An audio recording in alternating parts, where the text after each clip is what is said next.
there's very few things worse than false hope.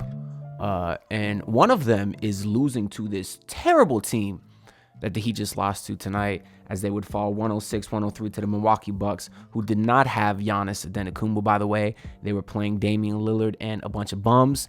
Speaking of Damian Lillard, Joe Cronin, you for life. And I mean that with my entire heart. I hope nothing good ever happens to you. Seriously, because every superstar always gets to go wherever they want to go. But you, Joe Cronin, you're the one that decided to be petty, and you got a return for him. So joke's on both of us, I guess. But anyways, that was an awful team the Heat lost to. They were down pretty much from the jump. The Milwaukee Bucks got off to a blazing start from 3. I'm thinking, oh, well, the Heat are only down by 10. Something's got to give. And something did give, because very early into that third quarter, the Heat were down as much as 22 because the Bucks absolutely could not miss. Most of it was Damian Lillard, who did get 37 points on 10 of 17 shooting, 8 of 13 from 3. But then Spoelstra realized, hey, this guy Damian Lillard is the only one scoring. Let's start to double team him. And now at first, a lot of other guys did make some shots. AJ Green, Brook Lopez, just to name a few. But then eventually, those bums did not keep hitting, which is what you expect. And the game plan to basically double Damian Lillard and blitz him every single time and say, anybody else beats us but you, did work a little bit, as the Heat would go on a pretty big run in that third quarter. They would go all the way back to tie the game in the fourth quarter, but would never take the lead. Now, a big reason part of that is because of the piss poor free throw shooting, which continues to be abysmal. And that has to be another thing that is one of the most frustrating things. Seriously, poor free throw shooting, false hope, and losing to the Milwaukee Bucks without Giannis. 3 of the worst things that I can imagine in life. And all 3 of them happened on the same night today, where this time the Heat would miss 7 free throws. I know there was 2 misses late in the fourth quarter that were huge. Jimmy Butler missed one. Pelle Larsson missed one. And this just continues a very concerning trend that we've seen all season. I know yesterday versus Milwaukee Bucks, last game, versus the Dallas Mavericks, the Heat missed 10 free throws. And a game that went to overtime, mind you.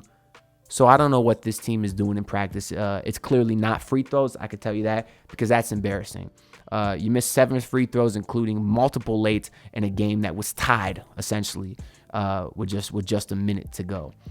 Very, very, very disappointing game, as he had a golden opportunity to finally get above 500. I don't care that it was an NBA Cup game. I think that's completely stupid. And I'll add a 4th thing to the list of things that's the most awful things in the entire world, which is the NBA Cup courts, because the Heat were playing on a piss color yellow court today, and it was the most disgusting thing I've ever seen in my entire life. It's terrible. It really is. So overall, this was just an awful game. Now, mind you, I'll put a little bit of perspective on this. If Tyler Hero would have hit that game winner, my tone would be completely different. I'm not going to lie to you, because the Heat would come all the way back to tie the game, but they would be down 1, I believe, with about 29 seconds to go. The Heat ran a play for Tyler Hero to get him a game winner, and it sort of rimmed out. I know a lot of Heat fans will be mad they didn't go for 2, but Spo's been in his bag recently with these late game executions. You got to think the Bucks are going to try to play that too. And I do feel like, although it was a deep 3 for Tyler Hero, he did get a very, very clean look. And that's a guy that I've trusted time and time again to hit those big shots, because he's done it. Now, he didn't do it today, but it is what it is. The Heat actually would end up fouling the Milwaukee Bucks with like 1.4 seconds left or so. Send them to the line. They would hit both. So we would have one sort of miracle shot to tie. And they give it to Terry Rozier, who I was happy with, because I'm not going to lie, I was talking a little bit of trash about Terry Rozier in the text thread, earlier in the game, because Terry came into the game. He passed up a wide open 3 for his stupid, sidestep long 2. He actually did hit that one, but why pass up the open 3 for a pump fake sidestep, facial, contested shot? Stupid. Then he was throwing the ball away to the other team in the fourth quarter. He was looking terrible. But then he hit a 3.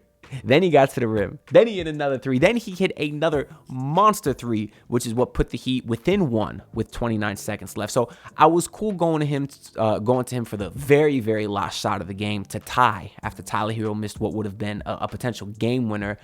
Except with 1.4 seconds left, Terry caught the ball in the inbounds and decided to dribble. what kind of awful negative IQ do you have to put the ball on the ground when there's literally less than 1.5 seconds left? You don't have time to dribble, Terry. Now, he missed the shot anyways, which thank God he missed it, because another thing that would have been one of the worst things ever is a game winner that goes in that you got off after the buzzer. That would have sent me through the roof. So you know what? I'm glad Terry Rozier missed it, because wouldn't have counted anyways. But anyways, I'm very, very, very, very disappointed in this game, because as soon as you're starting to feel well about the Heat, they get a couple wins in a row, they go and essentially get killed from the jump. I know it ended up being a close game, but just should have never been down 20 points to this Milwaukee Bucks team without Giannis. It's pathetic. It really is, and especially on a night where you got a back-to-back tomorrow. I would have rather them get blown out so the starters could have get some rest. But instead, all these guys play heavy minutes, and now they got to win a game in Charlotte with a team that's been playing very well, specifically LaMelo Ball. So, terrible game. And that's why for the rest of the season, truthfully, anytime the Heat start to make me feel good about them, I'm just going to remember they are what they are. They're going to be a team that's struggling to get into the top 6, right, in the Eastern Conference. And then, sure, once they get to the playoffs, I will always believe they can make some noise, because that's what they've shown us. But it's not going to be a cakewalk to get out of that play-in. You know, I really think when it's all said and done this season, they're going to be hovering around that 6-7 range. And then at that point, nothing's a gimme. Obviously, in the play-in, anything can happen. But it is what it is. Coming into this game, we learned that Terry Rozier was back with the back spasms. He was coming off the bench, which is good. Not unexpected, just because obviously they had been playing well without him. It really only made sense to put him off the bench, especially since he was struggling before his foot discomfort. And of course, we also learned that Giannis was out. So of course, a lot of people were thinking this was good news for the Heat. I did not, because the Heat historically play Giannis very, very well. Specifically, Bam Adebayo is the best defender in the entire NBA at guarding him. And I knew as soon as he was out, it was going to mean we were going to get a whole lot of Dame time in Miami, which was not a good thing at all. But yeah, the Bucks would light us up. They would go up to 22 in the third. He would come back to tie the game at most. Now, during that run where the Heat really went off in that third quarter, Kevin Love actually missed the rest of the game. He was announced to be out with some back spasms, which meant that Khalil Ware got some minutes. Now, I'll be honest with you, I don't think Khalil Ware was great. Now, I want to give him his credit, because he was a part of that unit that played very great team defense and helped the Heat go on that big run to really get back into it. He caught a nice lob, a one-handed lob from Tyler, which he dunked in. He had a nice pass to Duncan. But outside of that, I don't think he was great. I'll just be honest with you. He missed a few bunnies at the rim, missed an easy putback. There was one point where Bobby Portis dove on the floor for a loose ball, and Khalil Ware was standing right over him. Could have dove, could have put his body on the line to tie Bobby Portis up, and likely would have gotten that jump ball. But no, Khalil Ware just kind of sat there, bent down his back, and pretended to get the ball, but not nearly fast enough, because Bobby Portis was able to call a timeout. I didn't really like that effort there from Ware. He looked a little bit lost on defense at times. Bobby Portis hit a big 3 late where I was paying attention to Ware. He didn't really know where to be. So I don't think he was great, but I got to give him credit, because he was on that part of the unit that went on that run, along with Jimmy Butler and Pelle Larsson, who did play really well again today, right? He's been playing well all year, was getting to the rim, had some nice driving kicks, pretty decent defense. They had, in a lot of that fourth quarter, you had Terry Rozier guarding Dame, and then Andre Jackson would set a pick, and it was Pelle guarding Dame. I guess, and we saw that action a bunch by the Bucks. I guess they thought that Dame had a better chance being guarded by Pelle because he's a rookie. I disagree. I really like what I'm continuing to see from Pelle on the defensive end, and I think he did do a nice job holding his own on Dame there late, but he missed a lot of big, wide-open threes in that fourth quarter, did miss the free throw, but I'm not going to get on him for that, because he's the rookie, It's those other guys that are supposed to make those shots, because after the Heat came back to tie, with a couple minutes to go in the fourth quarter, the offense got terrible. I mean, you had Tyler Hero do a weird contested sidestep with Brook Lopez all over him, got blocked. You had Jimmy Butler take that fadeaway 3 in the corner, dumbass shot that he loves to do. And it was really only Terry Rozier that was able to get looks late and at least knock them down. So not great offensive execution after they came all the way back to tie. But yeah, Unfortunate game. We'll go through the box score real quick here. Jimmy Butler followed up his great performance last game versus the Mavericks with 23 points. I do like, again, the free throw attempts, 11 of 13 from the free throw line. So I'll give him his aggressiveness. Not as aggressive as last game, but he was fine tonight, even though it was only 23, 4, and 5. So okay numbers, 6 of 12 from the field. Highsmith only got 14 minutes today. I know he exited last game because he was sick. I don't know if the 14 minutes tonight, if he started feeling sick again. I'll be curious to see. I didn't see anything on Twitter up until this point. But Tyler Hero, Bam Adebayo today, 16 points, 5 rebounds, 5 assists, only 9 shots, only 4 free throw attempts. I don't like that. He's being guarded by Brook Lopez, who is the most drop coverage center in the league, one of the slowest, oldest big men in the league. Bam should have been able to attack that all day. I know Bam hit 1 3 today, but he only took 2, didn't get to the mid-range spot a lot. I feel like this was another one of those games where Bam could have attacked that time and time again, but he doesn't do it. 9 shots today when he's being guarded by that big stiff. I don't understand it, and quite frankly, it pisses me off. Duncan Robinson got you 11 points, 2 of 5 from 3 for him. I don't know why he was inbounding on that last one to Terry Rozier. He's your best three-point shooter. I understand that Duncan has been one of your most reliable inbounds passers, but when you need a 3 and there's only a second left, shouldn't have been inbounding. But whatever, Spo.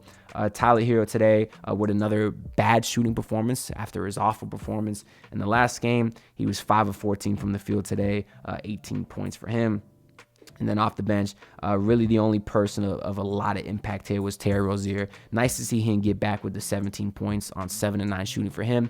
Hopefully this is a start to him getting his legs back under him, because I do think off the bench he could be a very, very reliable offensive piece. I think he'll get a lot of touches, kind of like he did in Charlotte, and I think that might be better for him to get back into rhythm, especially when you consider Jaime Jaquez has not been the offensive threat that you were hoping for. He does seem to be in sort of a sophomore slump right now. Only 2 points today for him. Only got to take 2 shots. He wasn't in rhythm offensively or defensively. He's just looking like a mess out there right now.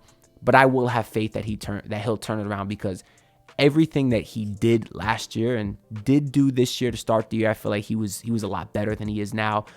It's sustainable. You know, he usually gets to the rim. He has his post footwork. That stuff's not going anywhere. Now, I know he did start the season like 6 or 7 from 3, and the three-point shooting has kind of fell off a cliff since, but he's also not really getting the attempts up, which I think is good. I think last year the Heat tried to turn Jaime too much into like a corner specialist. That's not his game.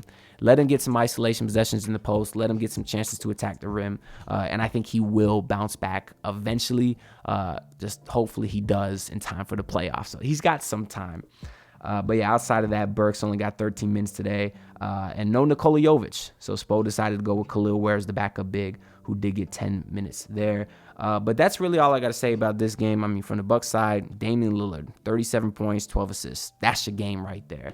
The Heat play tomorrow versus Charlotte Hornets. Like, comment, subscribe. All that stuff is greatly appreciated. That being said, Joe Cronin. This one goes out to Joe Cronin. He is an ugly, bald-headed hoe who don't know shit, won't pick up the phone, so I'll tell you how it's going. First off, get your head out your ass, and if you think you keeping Dame, ha ha ha, I'ma laugh. It was a couple years back, he said he's loyal for life, but you're a liar, he's tired, and in his back is your knife. You think you winning and swindling with the Heat. You got for fetish, you always end in defeat. If you Lord of the Flies, then Pat is Lord of the Fleas. But you still think you Woody with Andy down at your feet. You haven't heard, Andy Ellisberg will not be deferred. You like Verb, haven't said a word, phone on don't disturb. You absurd, Portland kicks you to the curb. It's deserved for finishing third when the 3-team trade for Dame confirmed. Pat take his nuts, dragging balls on your face. Kamehameha, kids is here to stay. You give us Dame, but we also keeping Jovic. And if Pat wanted to, he also would take yo bitch. Slip back his hair, that's something you cannot do. And then pipe your girl in his Armani suit. The next day she'll beg for Pat back and he will not show up. He went balls deep then left just like he Tungo Vailoa. Cronin, I'm candid, I'll tell you I can see your future is grim like in Billy and Mandy. If you do Dame dirty like Dirty Dan Sandy, who's sleeping like Pat, now I'll pass it to Andy. I got a problem with you, here's the matter, dude. I'm kinda mad at you, I'm mad at you because your attitude is getting rather rude. Show gratitude to Dame cause you never made it seems better. His 2 longest tenure teammates are Harkless and Myers Leonard, who are bums. Yes, Heat fans know that they both suck. Tell Tell me, Joe Cronin, what is it you want? You said now is winning time, but you want all the picks. I wish you'd make up your mind instead of making me sick. Where the hell you at, Joe? Where you at? Where the hell you at, Joe? Where you at? Where the hell you at, Joe? Where you What at? you gonna do, Joe? Where the hell you at, Joe? Where you at? Where the hell you at, Joe? Where the hell you at? Where the hell you at, Joe? Where the hell you at? Where the hell you at, Joe? Where the hell you at? Where you at, Joe? Where the fuck are you at, man?